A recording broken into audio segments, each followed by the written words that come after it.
We are daughters, we are sons, more than mortals, we are royals.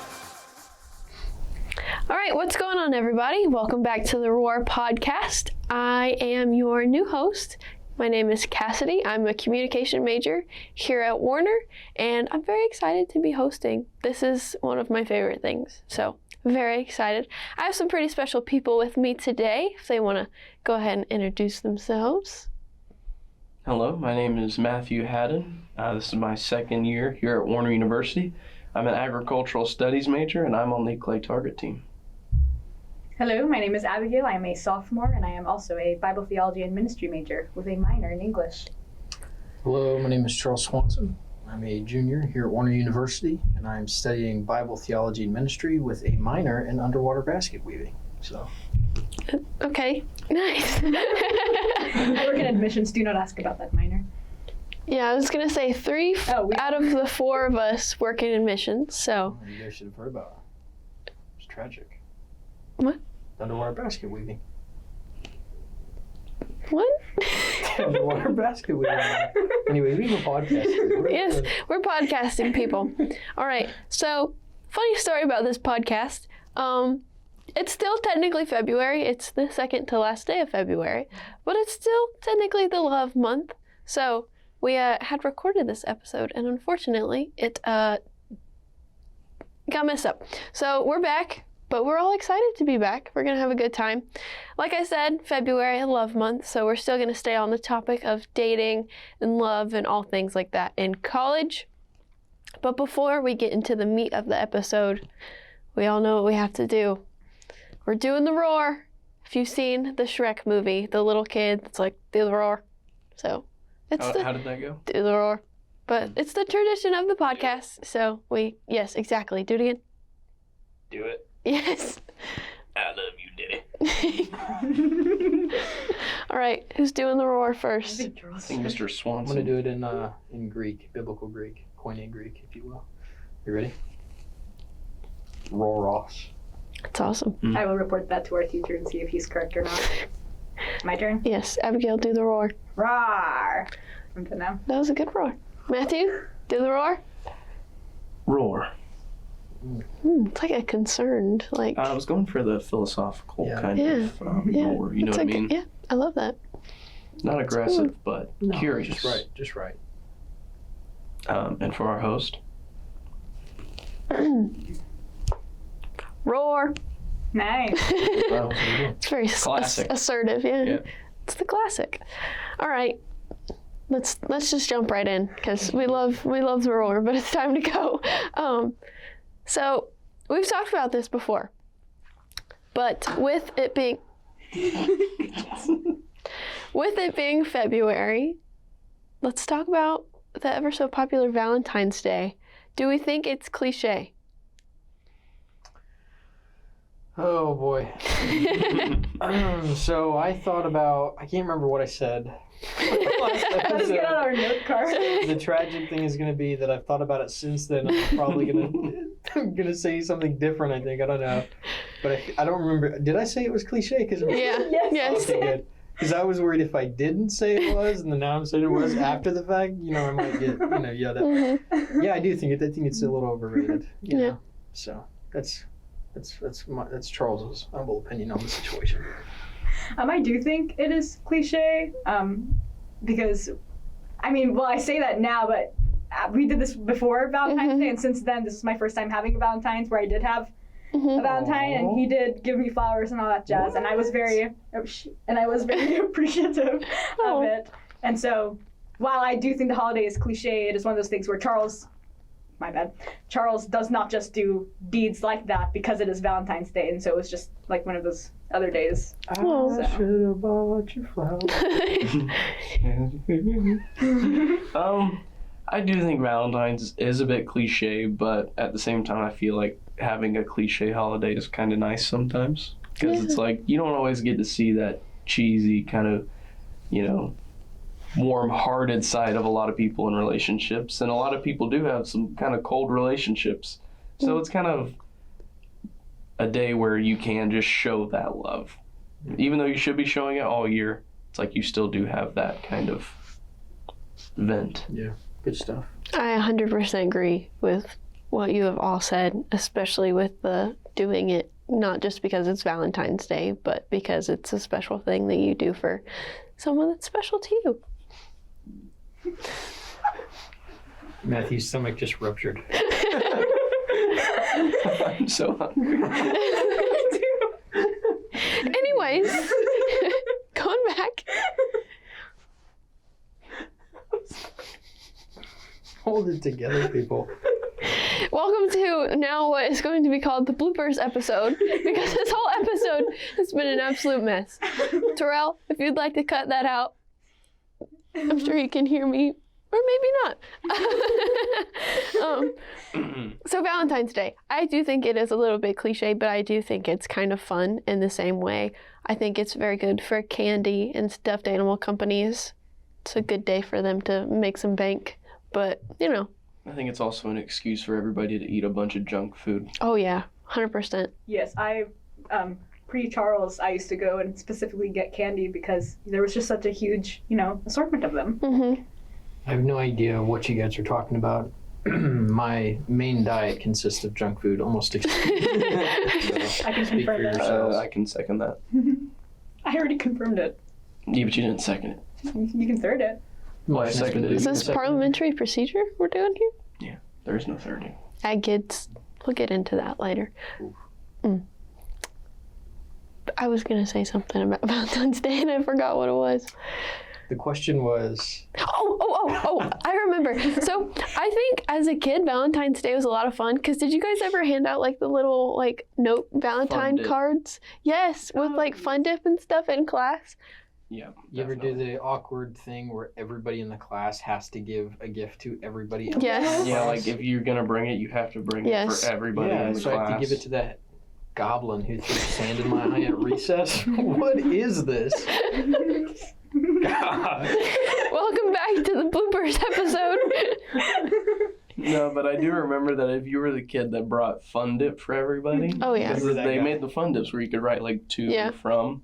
You were the guy. You were the guy. To the goblin who threw sand at recess. I remember like making little like mailboxes too to put all the cards in and stuff. My parents used to help my sister and I. We would buy these big things of ice cream, eat all the ice cream, and we would cut a little square Oh. for the mailbox. Doesn't sound healthy. That's like a 2-for-1 though. Hey! All right, moving on from Valentine's Day. So let's talk love languages. Ooh. So let's go through the 5. There's words of affirmation, acts of service, gifts, quality time, and physical touch. Now, everyone has a love language, whether you know what yours is or not.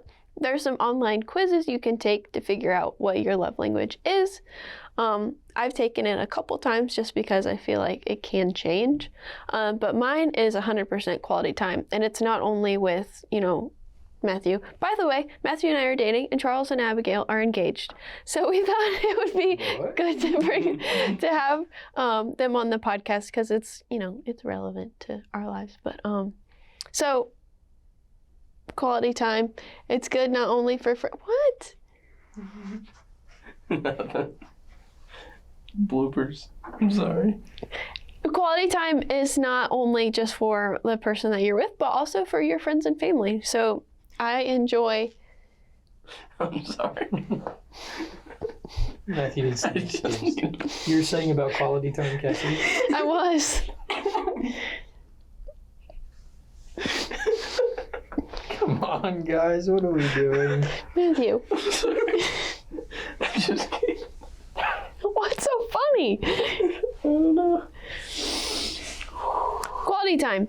So quality time is my personal love language, but it's not only for Matthew since we're dating, but it's also for my friends and family. So I like to spend a lot of time with the people that I love. So if you guys know your love languages, maybe say what they are, and I don't know how you kind of put those things into practice. I would say for me, I've never taken the test, but if I had to just go off what I feel is mine, I would say it is the quality time is a big one. but also the acts of service. That is something that's big to me. I like, receiving the acts of service towards me, but I also like doing the acts of service towards you and my friends. Because it's like, you never know if like an act of service can make somebody's day. Yeah. And it's like, that's something I always want to do. Yeah, and most of the time that is like the little things that end up making a big difference. Yeah, there are giving and receiving love languages. Like with some people, the way that they show love is different than the way they prefer to receive. So I know for me, with friends, because you know how when you take the test and it'll ask you, are you with someone or are you not? Because it turns out for some people it is different. Yeah. So for me, for friends, physical touch is number one, but in a relationship, it is quality time. Physical touch is still a very close second, but quality time is number one when I'm with Charles. But when it comes to giving, acts of service is my top for that one. I think I am I don't think I know for sure because I'm Charles. I think for both it's quality time for me. And then I think my runner-up, was either acts of service or words of affirmation, one of those. Isn't there another one? Well, there's 5. So Gifts. Yes, There's gifts, physical touch. Oh, yeah, no. Acts of service or words of affirmation. One of those are close second for me. Yeah. So. Words of affirmation is also my runner-up, so that's pretty cool. So with love languages, I think it's important to recognize the person that you're interested in's also love language, just to kind of keep a balance. So let's talk. I know we've been out of the game for quite some time, but for our listeners here or those watching on the video, just some advice for when you are looking to start dating, some standards that we might have that they might feel is also a good standard to have when looking to date.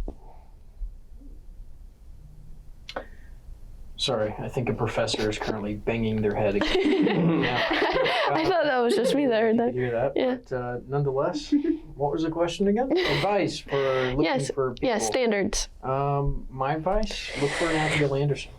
Oh. Sorry, I am already taken. Oh, shoot. No, just somebody who, missionary dating is a concept that I've heard about and heard people speak on before. I'm not going to say it doesn't work because there are stories where it has, but I think that's not for everybody. And so I think for most people, like this could be a generalization, but for most people, I think it's looking for people who are going to help you in your walk with Christ rather than steer you away from it. So, Abigail and I were both human. Yeah. And so we still have like human struggles, but nonetheless, I think we said this last podcast too. Like I genuinely believe I'm a better Christian because of Abigail. I don't know if she can say the same. That would be a reflection on my job, I guess. But I think that's should be your top priority. I think in somebody. Because, looks and attractiveness, like that's all going to fade away. Yes, it does play a part in it naturally. But, you're going to wake up 60 and not look the same. Yep. Spoiler alert. Not that I know, I'm not there yet. But so that's going to fade. So you want to find something that's lasting, I think. Right. So the same thing with Charles. I absolutely agree with it. One other thing, so whenever I found Charles, I was not looking for anybody, but you need a moment. My stomach keeps making a weird noise. It was like, grrr. I feel a lot better because mine is 2 bears. I have a bigger stomach, so there's a lot of echo. Oh boy. But what was I saying? No, I agree with what Charles was saying. But whenever I found Charles, I was not looking for anybody. But one thing that really attracted me to him was the fact that with our conversations, we could venture into any topic, and whether we agreed or not, we kind of debated each other, or we knew each other's thoughts. He's someone who I can... Sorry, guys. There's a lot of Gaseous movement occurring. Great. Behind the mics here.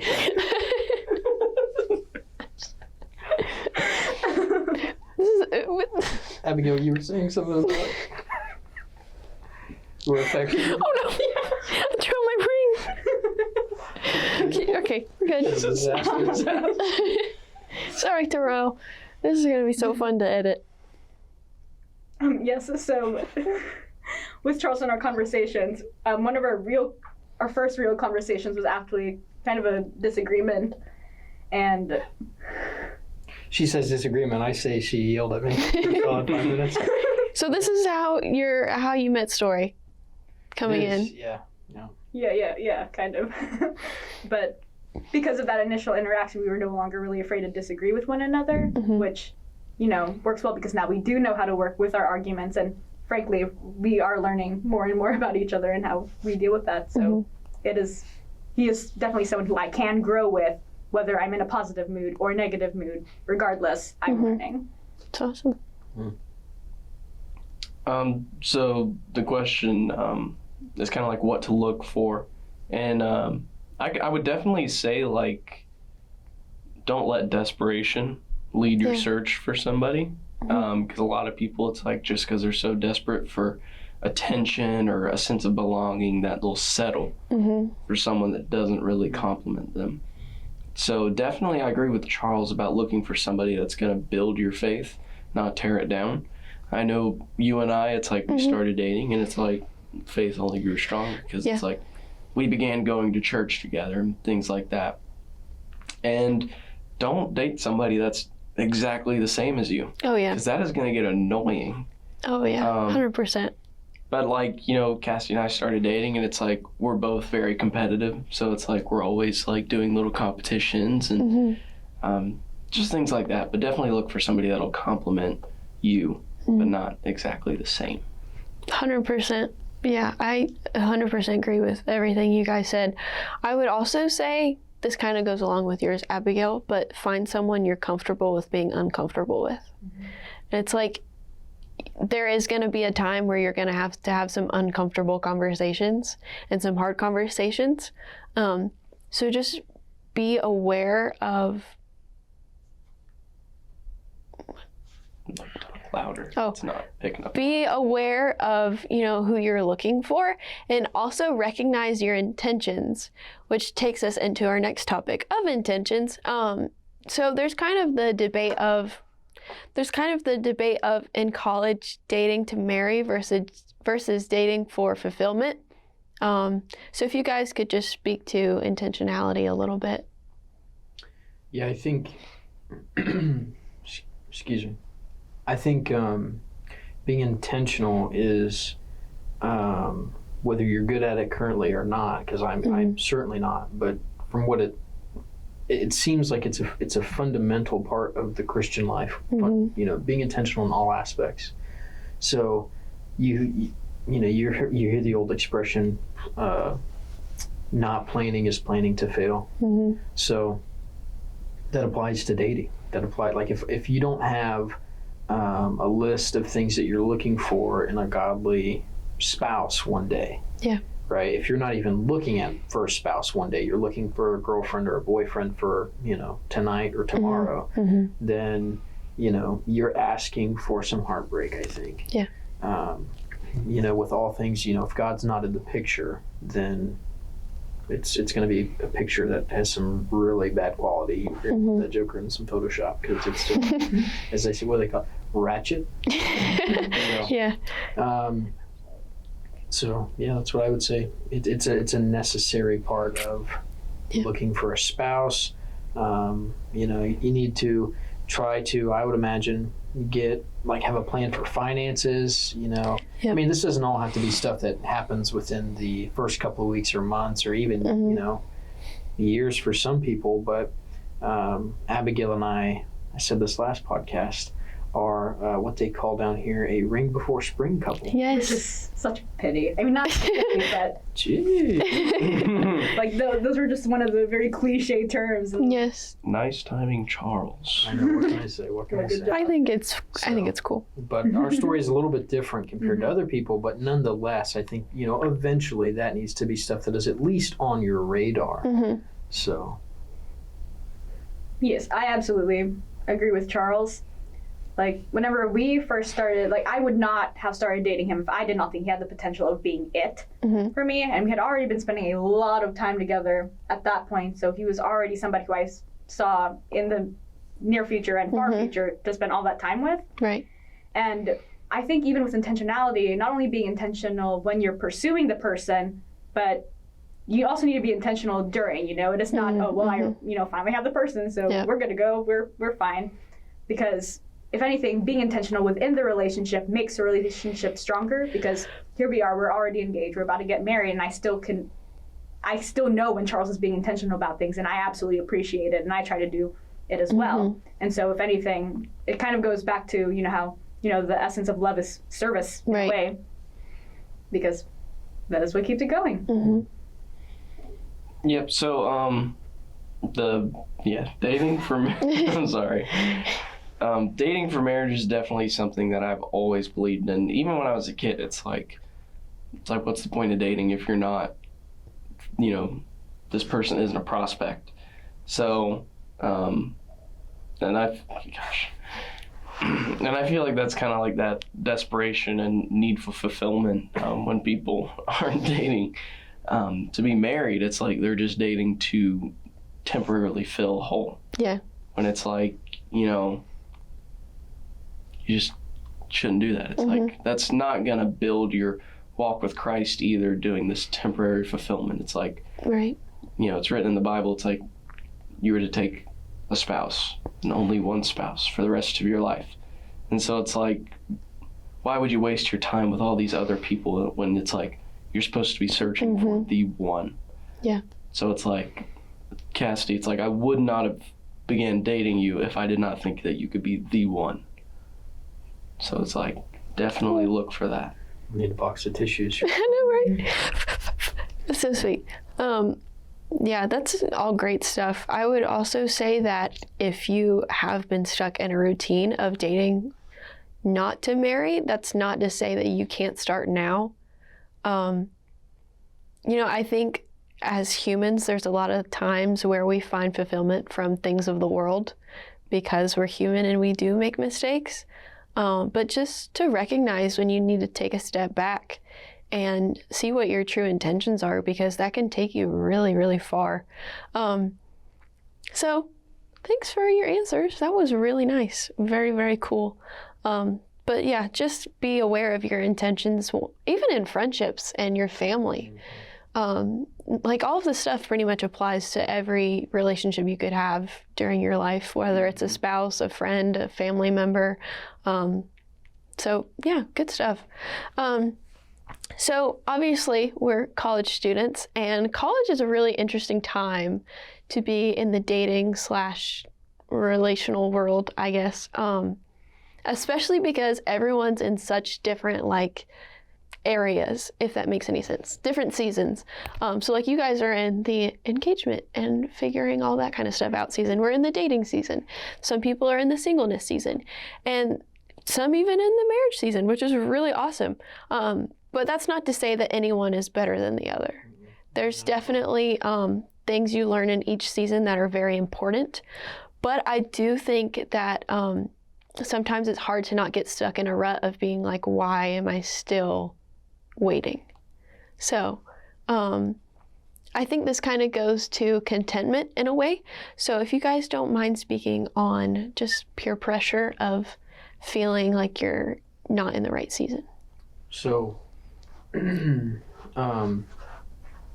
thing that I don't think I've really struggled with, and I've been very lucky, is the whole peer pressure thing. Mm-hmm. I dress differently, I talk differently, I think different things than a lot of people. Mm-hmm.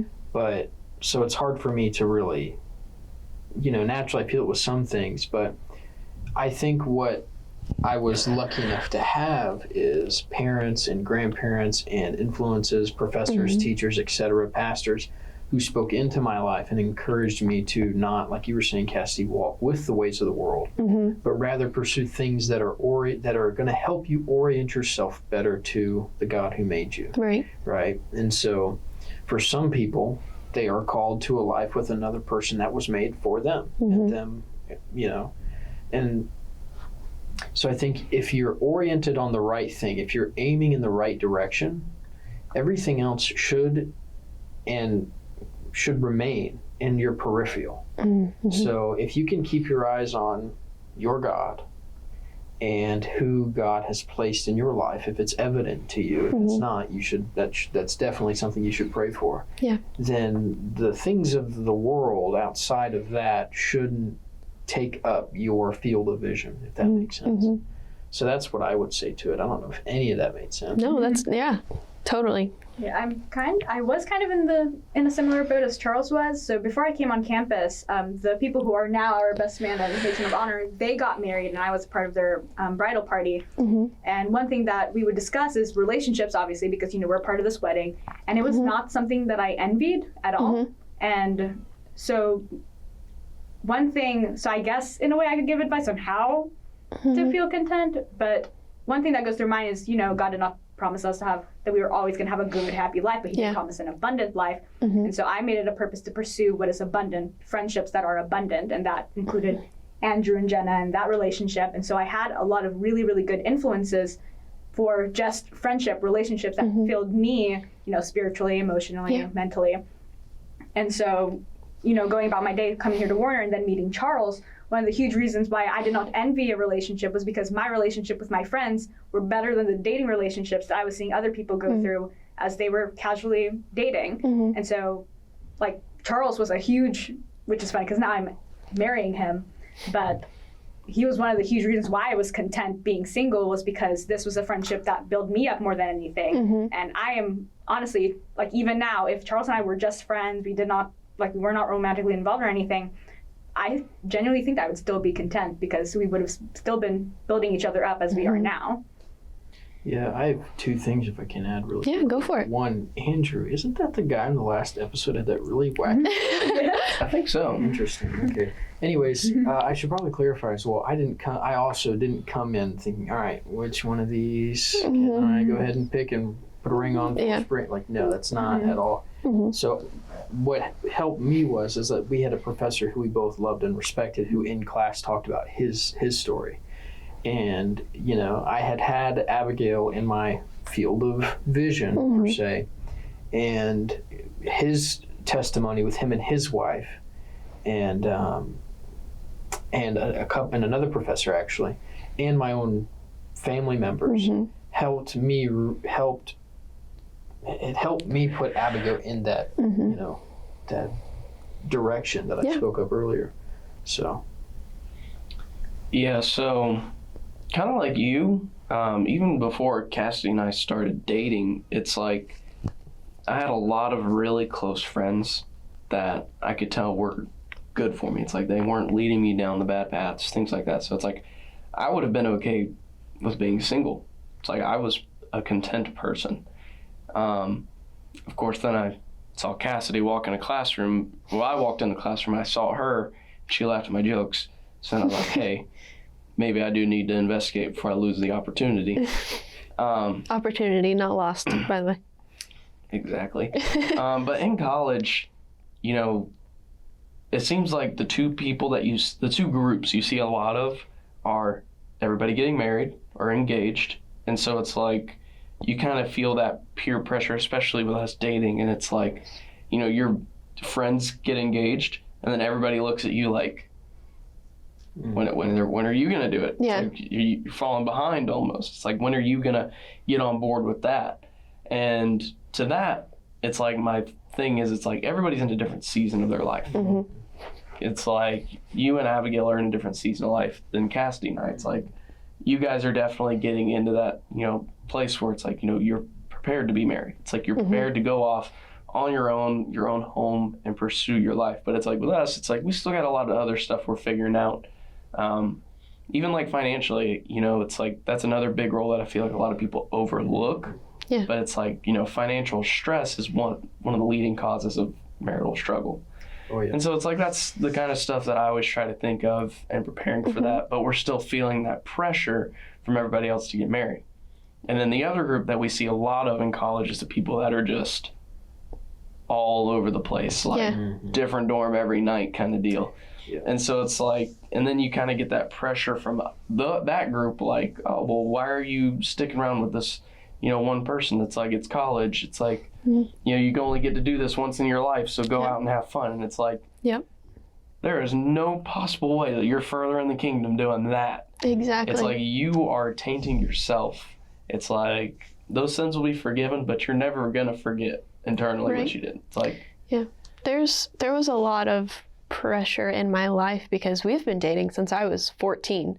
I was a freshman in high school when we had started dating. I was a 15-year-old sophomore. Yeah, we were little babies. But anyways, so I got a lot of, I'm going to call it side eye from some people in my life because it was like, you're so young. Why are you like wanting to pursue this person so deeply at such a young age? And it's like, why wouldn't I do that? It's the alternative. Exactly, yeah. And it was kind of like, well, you need to be this certain age. Like, you can't get married until you're this certain age. And it's like, but who wrote that rule? Yeah, so that's other people trying to use their life experience and apply it to yours. Yeah. Mhm. You know? Yeah. So, and two, I think it's important for us to kind of realize is that we are at a smaller Christian college where you see more of the people getting married because naturally they're at a Christian college, you would expect them to be oriented toward. Yeah. Now that's, I think, for regular, larger secular universities where you have so many students that are like, their trajectories are all over the place. Some are just going to go into the workforce. Some may not even finish. Some may go on to, you know, graduate degrees, etc. So it's like it's also a turbulent time too. Yeah. So, but That's I good think stuff. it's important to realize that. Yeah. You guys all kind of touched on the topic of having supportive people around you, which I cannot stress the importance of. I think recently the both of us have really prioritized finding people that have the same intentions as us. Hence why we've been hanging out with Charles and Abigail. Yes, but like, We did it. but like, we just can't stress the importance enough of having supportive people in your corner and finding people that are in the same boat as you. Shout out Charles and Abigail and Cole and Amanda for being what we would consider great friends and mentors because they are slightly older than us. I thought I was younger. Well, I think Abigail is the same age as me. I'm 20. I turned 20 next month. So technically still older. For some reason, I thought you were older than me. No, I'm 19. Controversy. Charles looks like he's 40. Charles. Okay. Charles the Wise. But anyways, just having a good group of people that you can come to with your struggles or your questions, and you know they'll have a solid answer for you. And if they don't have an answer, you can kind of work on it together to find out what works. So just keeping good people around you. Another thing is keeping God first in your relationships. So I know that's huge for us, and we hope it's huge for everyone listening. And if it's not, I pray that this conversation would lead you in that direction. But just... Sorry, we are already late for Greek class. Or can we continue? Because it was canceled last Friday. We good? Okay, sorry. We should probably let a pause go. Yes. We can, We'll speed run. Not speed run, but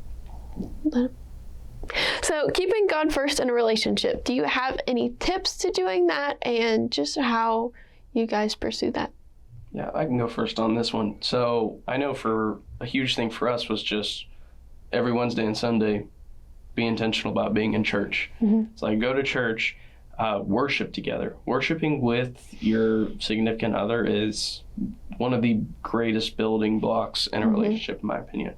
Or because I know some of the times that I've been most attracted to you was when I was seeing you openly worship or seeing you like preach the gospel. Because it's like at the end of the day, it's like God is first, and it's like the person I love is literally spreading God's word. So it's like, that's something that I could really get behind. And another thing that we've started and that we actually are doing tonight is a little Bible study where it's like we kind of just assess the week, what's going on in your life, and what scriptures could apply to that. Yeah. So. I mean, I feel like that is also one way of telling that you have found a good partner is that person. My apologies. You're good. that person also makes it easier for you to go serve. Because with Charles, it is one of those things where usually, like, if he wants to go do something, then I go with him and vice versa. And so with that, keeping God first, but you also have to keep in mind that in the same way that there are some things I do with Charles that I do not do with other people, there are some things that we will do with God that we do not do with each other. So keeping in mind your relationship with God first, that way you can have that successful relationship with each other, that way you can have a more successful relationship with other people. Yeah. And so that is what was, Yeah, so these are words that I also need to hear too. And it is, I think, twofold. If you are intentionally reading your Bible every day, if you are intentionally praying every day, everything else will build upon that foundation because you're intaking God's word that will have things to say about a spouse, how you should orient your life, how you should do, what you should look for in friends, how you should reach and minister to people. And then that's your intake. And then your outtake, your prayers, your petitions to God. Hey, Lord, please help me find good people who are building their lives upon you to become friends with, that I can then in turn minister with through our lives. Lord, place a spouse before me, Lord, that one that is going to help me become a better man. And I pray that you make me a better man so that way I can help her become a better young woman. Yeah. And, insert the genders wherever. Let this be your prayer. And, if you can just do those two things, I'm confident that everything else will build upon itself. Yeah. Because the Bible talks about what it is that you should do. So if you're saturating yourself in the scripture, you'll figure out the rest. That's so good. Yeah, I agree. That's so good. I love that advice. Really quick, is there any tips you have for, honestly, anyone listening to the podcast, single, dating, engaged, married? Great book, by the way, if you want to read that. But just any tips for anyone that might be listening to the podcast when it comes to love, relationships, anything that we haven't mentioned yet? I mean, really just that last question. Yeah. Keep God first. It's like seek somebody that's going to complement your walk with God and also your own personality and lifestyle. Yeah. Yeah, you cannot expect to have a successful relationship with, a boyfriend, girlfriend, or friends if you do not even know how to conduct yourself in a relationship with the Lord, who all the love comes from him and you fall short. Yeah. And how much more with your relationships where on both sides you can fall short. Yeah. In the words of the great Timothy Dwyer, read your Bible every day, pray for me, pray for the church, pray for yourself, pray for your spouse. So I'll insert my last response. That's good. I think one or two tips that I have is hold each other accountable. You're in it together, so there's no reason why you should only be looking at yourself. And that's not to say judge the other person, because obviously we are not called to judge. There is one judge, and that is not us. But just make sure that other person is staying in line, and vice versa. Just ask the other person to say, like, hey, if you see this area in my life and it's not looking good, like, please tell me. Let me know your thoughts, and just accountability, but also find someone that you can have fun with. Like, what is life without fun, So just someone that you can have fun with is so important, because if it's not fun, what is it, So with the whole fun topic, what are some things you guys do as far as date ideas or just ways you have fun together? Going back to intentionality, we make it a point to have like date nights every week where it is just the two of us away from friends. And so with that, we usually go somewhere to eat, or we'll grab ice cream or something. Yeah, and I think it's important to start those practices now while you're in a dating relationship, because you don't want to lose. Again, this was advice given to us by a dear mentor of ours both, who taught here at Warner.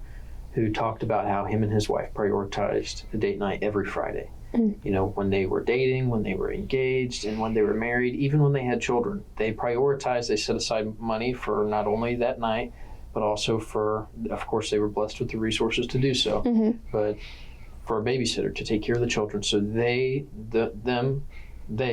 could get away by themselves and to enjoy each other's company and being intentional. Put your phone away. Don't even bring it into the restaurant. If you need to bring it into the restaurant, keep it in your pocket. Don't be on it. Don't let that be the thing you see the face of your significant other through. Right. So, yeah, we're also the oldest young people. So, like, we used to go to Bog Tower. And just lie in the grass. And just kind of walk through the gardens and stuff. School kind of has gotten in the way of our reading. Yeah. So, but when we were in Ohio this past summer doing an internship, we had lots of time to, when we were away from our jobs, to, read. And whether we were in, you also want a healthy boundary too. Like, you don't want to be, around each other all the time. But, so, just stuff like that, just simple stuff. It doesn't have to be grand. Exactly. You don't have to have any money to go to a public park and sit and just talk. Yeah. You don't need money for that. Yeah, that's another thing for us is like we try to prioritize going on dates, and the thing is like we're in college, so it's like we're broke, so it's like sometimes they're cheaper dates. Then it's like every once in a while it's like, yeah, we'll go somewhere a little bit nicer. Anytime we get gift cards from family members, like pretty much almost every time we go on a date, it's like, all right, what gift cards do we have? Yeah. Which makes it kind of fun because it's almost like a game. It's like, what gift card can we find so we can go do something? Yeah. And Cassidy and I both like to work out, so it's like there's days where we'll go just have a gym date, and then we'll go get like a burrito afterwards. Just little things like that.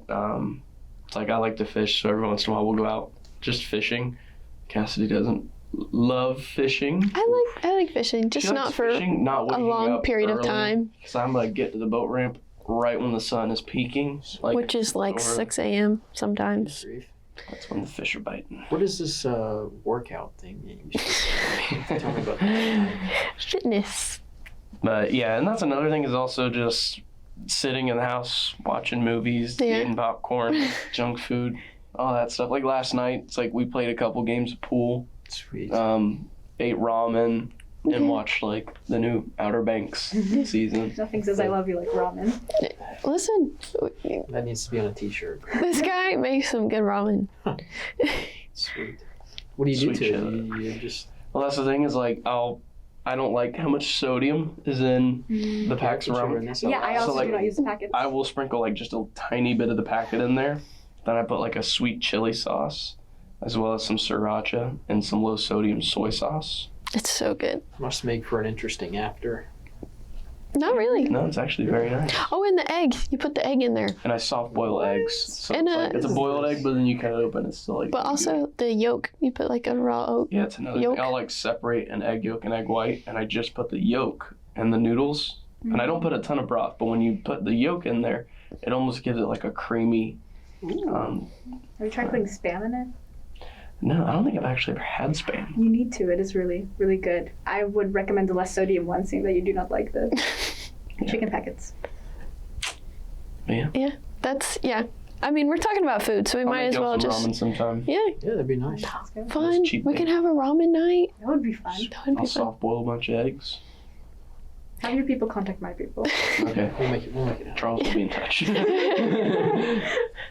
Yeah, you said like TV shows. Like we both love cooking shows. Obviously, we just talked about food for who knows how long. Yes. But just fun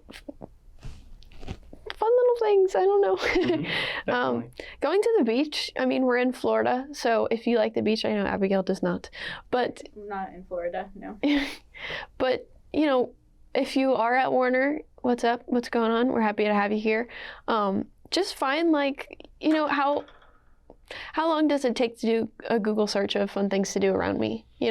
So just find little things. It doesn't have to be expensive. In fact, the cheap dates are usually the most fun anyways. But yeah, just have fun together. Prioritize fun. Capsize a sailboat together. Yes, we have done that. With Dr. Lamar. Shout out to Dr. Lamar. Yes. Anyways. And the sailboat that we capsized. Very nice. So I guess that's all we have. But thank you guys for coming on the podcast. Yeah, Again. for having us. Appreciate it a lot.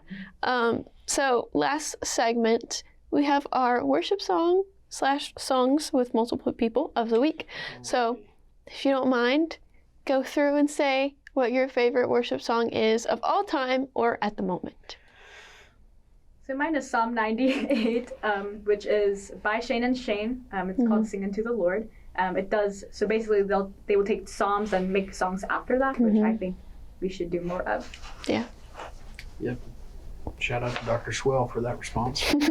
Anyways, I think mine, I think I said something different last time, but I discovered a new one recently with all this talk of revival going on. It's the God of Revival. Yes. I don't know who it's by. I think it's Bethel. You think so? Yeah. Because I saw some of the folks at old Asbury singing that song and It was moving. Put a warp zone in your spirit. So It did Cole as well. yes, Yeah. we've been singing that a lot. If you guys don't mind, can we take a few seconds and just talk about what's been going on at Warner, like in the past weekend?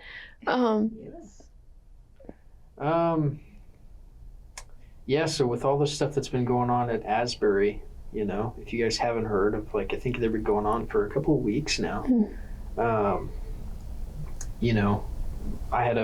We have a professor that spoke very wisely that said, you kind of want to be careful jumping to conclusions about a revival, because you can't know what a revival is as it's going on, because the only way to really know whether or not it's a revival is when it bears fruit. If it does, 6 weeks later, 6 months later, 6 years later, 60 years later. You had a recent one that I heard is that, way back in 1970, Asbury had a similar situation break out. And, shortly after that, universities and other universities in Kentucky and other places like that in Tennessee and there's something going on with our generation. There's a big reorientation back towards the scripture and the life that is holy. And Warner had a big couple of worship nights, and I saw some things that I've never seen before. I've worshiped like I've never worshiped before. But it's interesting, so I think it's wise for us to keep praying about what that does to us. Yes, for sure. The Spirit is present, my friends. All right, Matthew, worship song. I gotta go Honey in the Rock. Oh yeah. Yes. That's a big one that I've always enjoyed. Yes. Really anything Crowder. Oh my gosh, yes. Crowder, we love Crowder. I got to, I'm pretty sure I saw him at Winter Jam one year. Nice. I don't know who he was then, but now I do. Yeah. That luscious beard and that soulful Yes. voice. Are you kidding me, folks? That is an Ask for incredibly my talented individual. Oh, for sure. We went to Passion, not this last January, but the year before, and Crowder prayed. Well, he did pray, but played, and he played a different instrument like every song. It was every insane. Song he played a different instrument. Really? It was so Wow, cool. that is impressive. Yeah. Skilled man. And he played 6 songs. Yeah. It was cool. A comment on Honey in the Rock, right? Is that what it is? Yeah. Yes. Yeah, we heard that song on repeat In in Ohio. Ohio. for That is our the only song they internship. play. Yeah. It's a good one. It's very upbeat. Yep. So as you're driving through cornfields in Ohio, 'cause that's all there is up there, you can listen to Honey in the Rock. Honey in the Rock. All right. My favorite song at the moment, God of Revival. Big one. I love that. But also, I can't remember who it's by. So I'm not going to say who I think it's by because it's probably wrong. But Son of Suffering, if you have not heard it, give it a listen. It has so many good lines, and it's just, oh my gosh, it makes you want to put both of your hands up and a third hand if you had it. It's so good. But thank you guys for being on the podcast. This was a lot of fun. Hopefully this time it works out better than the last. Hopefully. No errors. Thank you very much. Yeah, of course. Thank you guys for listening or watching on the video. We hope that you have a really great week, and we will see you next episode. Bye, everybody. Roar.